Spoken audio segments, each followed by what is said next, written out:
aleluya, aleluya. El Señor esté con ustedes. Proclamación del Santo Evangelio según San Lucas. Por la señal de la Santa Cruz de nuestros enemigos, líbranos, Señor Dios nuestro, en el nombre del Padre, del Hijo y del Espíritu Santo. Amén. En aquel tiempo dijo Jesús una parábola. El motivo era que estaba cerca de Jerusalén y se pensaba que el reino de Dios iba a despuntar de un momento a otro. Dijo pues: un hombre noble se marchó a un país lejano para conseguirse el título de rey y volver después. Llamó a 10 empleados suyos y les repartió 10 onzas de oro, diciéndoles: negociad mientras vuelvo.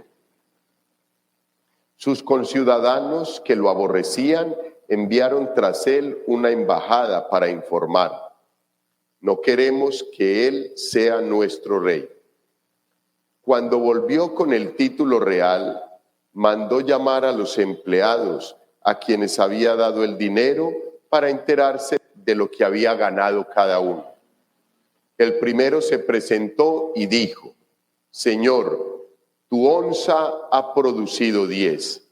Él contestó: muy bien, eres un empleado cumplidor. Como has sido fiel en la minucia, tú tendrás autoridad sobre 10 ciudades.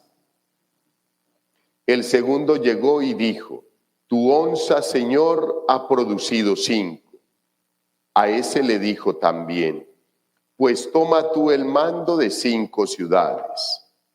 El otro llegó y dijo: Señor, aquí está tu onza, la he tenido guardada en el pañuelo. Te tenía miedo porque eres hombre exigente, que reclamas lo que no prestas y ciegas lo que no siembras. Él le contestó: por tu boca te condeno, empleado holgazán. Con que sabías que soy exigente, que reclamo lo que no presto y ciego lo que no siembro, pues ¿por qué no pusiste mi dinero en el banco? Al volver yo, lo habría cobrado con los intereses. Entonces dijo a los presentes: quitadle a este la onza y dádsela al que tiene 10. Le replicaron: Señor, si ya tiene 10 onzas, os digo, al que tiene se le dará, pero al que no tiene se le quitará hasta lo que no tiene. Y a esos enemigos míos que no me querían por rey, traedlos acá y degolladlos en mi presencia. Dicho esto, echó a andar delante de ellos, subiendo hacia Jerusalén. Palabra del Señor. Hijos, es como muy duro eso, ¿no? Degollarlos ya aquí. Como muy duro, como muy duro.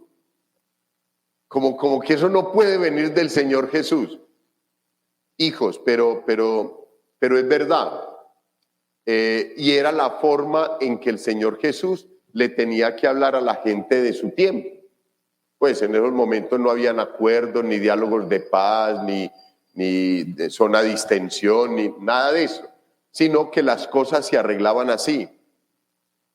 Entonces, el Señor Jesús, para ser más claro, pues utilizaba este lenguaje.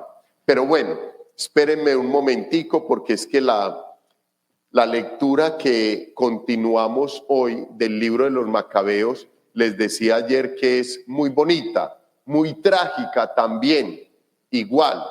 Qué duro una mamá ver morir a sus 7 hijos durante un día, sacrificados por un rey por una persona empecinada en hacer cumplir su ley por encima de la de Dios. Veíamos ayer cómo obligaban a Eleazar, un escriba juicioso de testimonio de vida de 90 años, para hacerle cambiar su fe, para hacerle apostatar contra la fe de la iglesia, de su comunidad, del pueblo.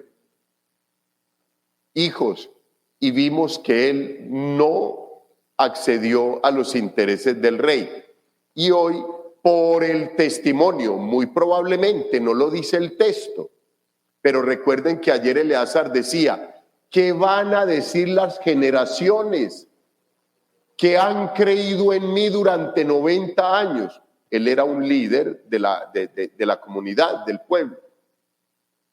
Si yo en estos momentos, faltándome en 3 días, o 3 meses, o 3 años para morir, voy a apostatar contra lo que he creído, contra mi fe, a pisotear la ley de Dios en el último momento de mi vida, ¿qué será de las generaciones que vean eso? Pues, queridos hermanos, no apostató y no tuvo ningún problema para ir a ser sacrificado, como hoy a sus 7 hermanos. Hijos, estos jóvenes, esta familia y esta mamá de Raca Mandaca, pues se enfrentan al rey Antíoco y le dicen, no señor, nuestra ley es la ley de Dios que nos fue entregada por medio del patriarca Moisés, y a esa ley obedecemos. ¿Qué quiere? Y entonces uno por uno de los hermanos fue pasando, el rey trataba de seducirlos y ellos persistían en defender la ley de Moisés, la ley de Dios. Y había matado ya a 6. La mamá presente, viendo cómo iban asesinando a sus hijos. Faltaba el último, que por lo general es como el más querido, el niño, el más querido de la familia y para una madre. Y entonces el rey trató de seducirlo, incluso, dice el texto bíblico, le ofreció cargos, puestos, gracia, dinero, todo lo que ustedes quieran. Hijos, le ofreció todo lo que un rey podía ofrecerle al chico, a un niño, a un jovencito que podía ser tan vulnerable frente a todo ese ofrecimiento. Hijos, les decía ayer que había que escuchar la voz de Dios en el momento de la prueba, en el momento más duro y más difícil, hay que escuchar la voz de Dios, porque la voz de la sociedad y del mundo te dice, mata y come del muerto.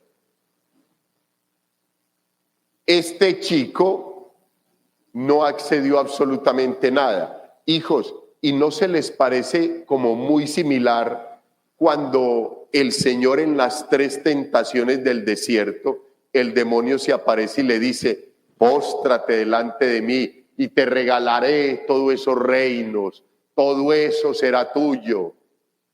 ¿Tú no crees que es lo mismo? El Señor Jesús, 150 años después, aparecería en la historia para redimir la creación. Todavía no existía. Bueno, existía en la creación de Dios Padre, pero todavía nosotros no lo conocíamos. No había acontecido el día del Señor Jesús, pero ya habían seres humanos que, llevando las semillas del verbo, florecían ante la injusticia y ante la crueldad, y se fortalecía el amor a Dios. Eso fue lo mismo que le pasó al Señor Jesús, pero estos hermanos valientes, apoyados por la mamá, sacaron adelante toda la situación. El rey, viendo que no podía seducir al chico, después de darle como todos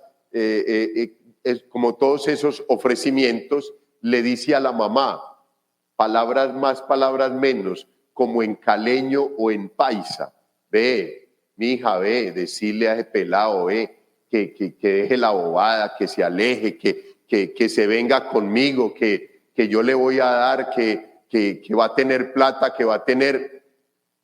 Y la mamá, dice el texto bíblico, se inclinó para seducirlo, pero para seducirlo a la valentía, a la fuerza, para que combatiera con este animal, con este demonio que era Antíoco. Y entonces dice, se inclinó, miren hijos, se inclinó y le dijo: hijo mío, ten piedad de mí, que te llevé 9 meses en el seno, te amamanté y crié 3 años, y te he alimentado hasta que te has hecho un joven. Hijo mío, te lo suplico, mira al cielo, mira la tierra, fíjate en todo lo que contiene, y verás que Dios lo creó todo de la nada, y el mismo origen tiene el hombre, creado de Dios.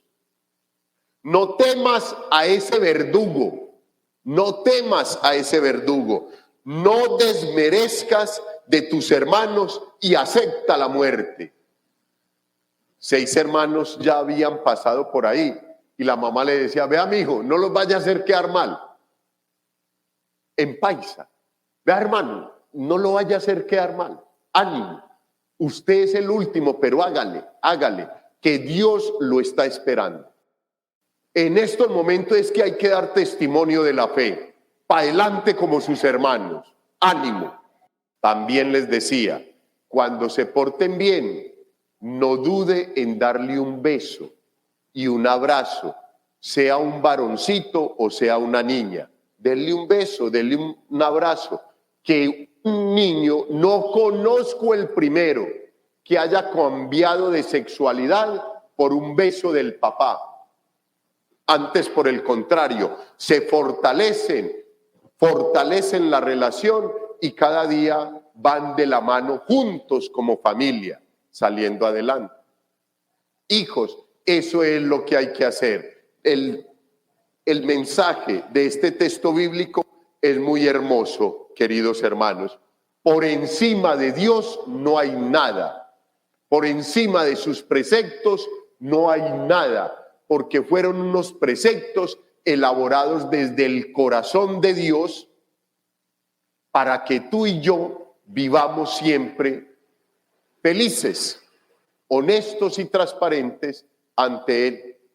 Hijos, con toda seguridad, aquí la mamá había podido aconsejar al niño: pues, a ver, es el último que me queda, ya estos 6 se murieron, no, que se me salve este siquiera.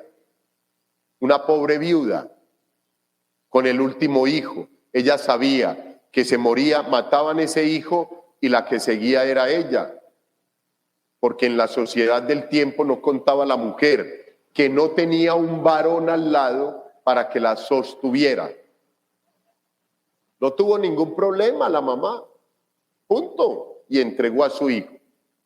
Entonces, queridos hermanos, nosotros tenemos que darnos cuenta que con esta misma vehemencia, con esta misma fortaleza, ante las seducciones de la sociedad, que son muchísimas, ¿cuántas veces no hemos escuchado?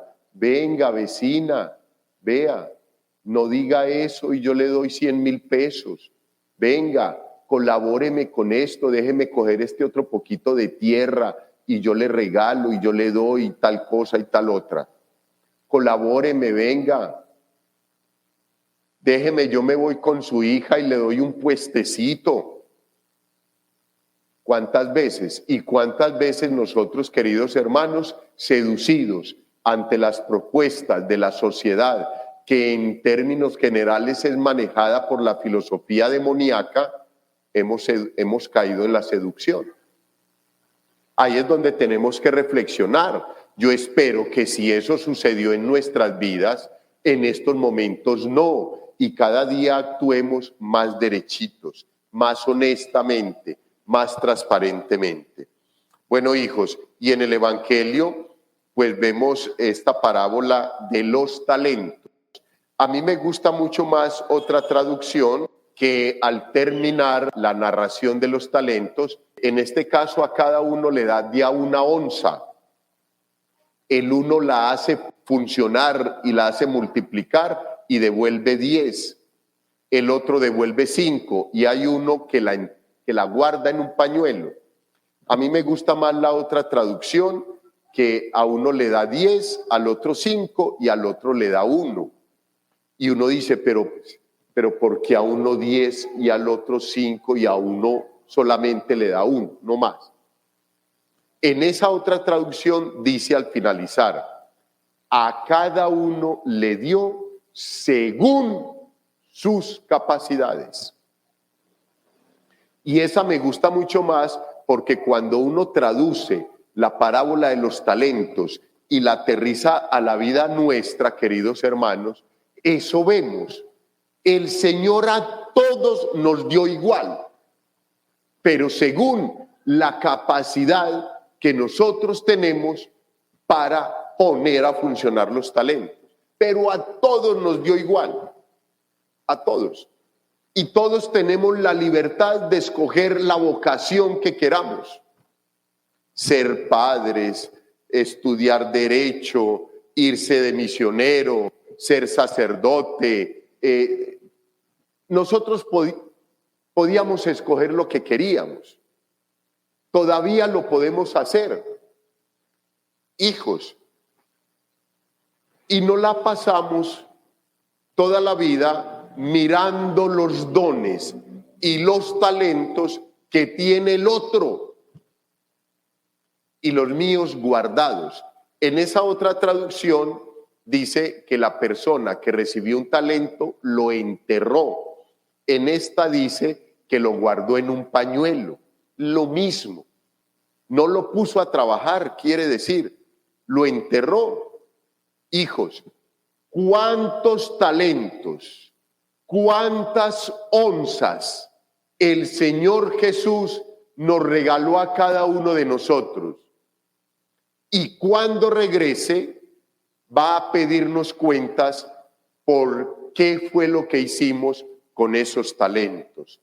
Aquí dice este texto, cuando le repartió a los 10 empleados las onzas de oro que tenía, les dijo, negociad mientras vuelvo. Ponelos a funcionar mientras vengo. No los guarde. Pues para esa gracia no se los había dado y los había enterrado.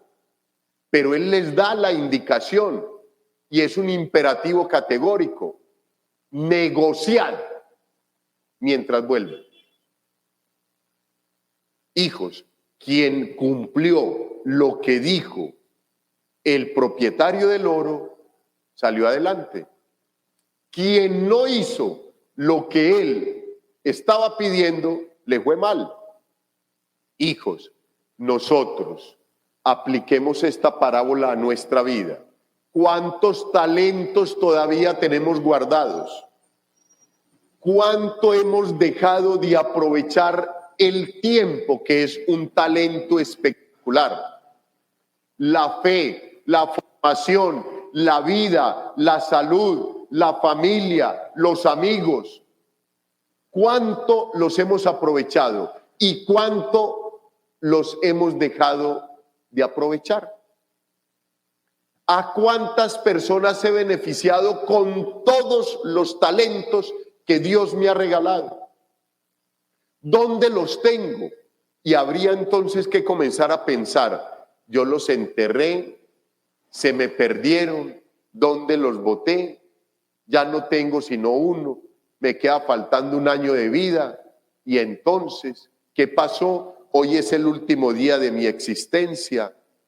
¿Qué voy a hacer? Me van a reclamar los 10 talentos. No encuentro sino 2. ¿Qué hice con los otros? Entonces la situación es complicadita. Analicemos un poquitico más, queridos hermanos, durante este día, esta parábola que el Señor nos pide que nos revisemos, que nos preparemos para cuando Él vuelva, para cuando sea el último día de encontrarnos con Él, de dónde vamos a sacar talentos para responder. ¿Qué hicimos? Multiplicamos el talento que nos dio, uno solo que nos haya dado, lo multiplicamos. Hijos, ahí está la respuesta para la salvación. Como se los decía la semana pasada, guerra avisada no mata soldado. Si ustedes ya saben cuál es la respuesta de la pregunta que nos van a hacer, pues, hijos, perdónenme, sería imperdonable que llegáramos allá, nos hicieran la pregunta y no supiéramos responder. Gloria al Padre, al Hijo y al Espíritu Santo.